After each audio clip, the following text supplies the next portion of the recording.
What if one night, the moon host flickered out? For Luna and Max, it was just another boring evening with no screens and no games.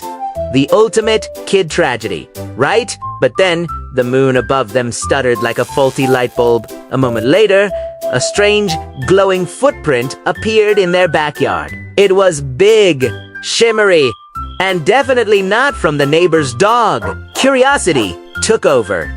They followed the glowing trail deep into the woods, their flashlights bouncing off the trees until they found a cave made of glittering crystals. Huddled inside was a small dragon with scales that shimmered like a rainbow. He sneezed, and a tiny puff of sparks shot from his nose. His name was Ember, and he had a secret. A huge, cosmic, oopsie-broke-this-guy kind of secret. He confessed that dragons are the guardians of the world's magic, and he had accidentally borrowed the moon's.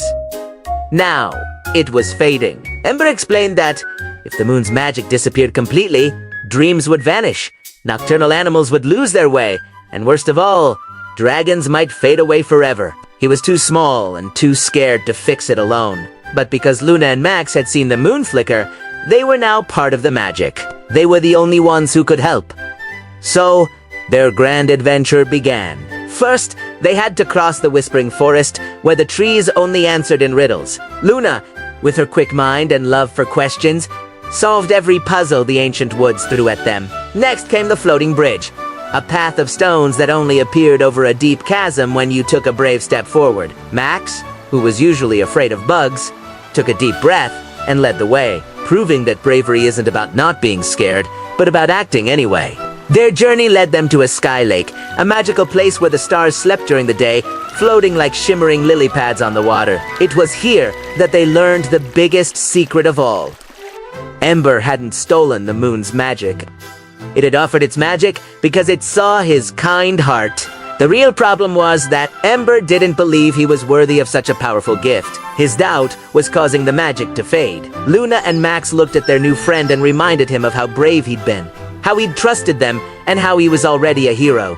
Filled with newfound confidence, Ember flew high into the night sky. With a roar that wasn't scary, but full of hope, he released the magic back to its home.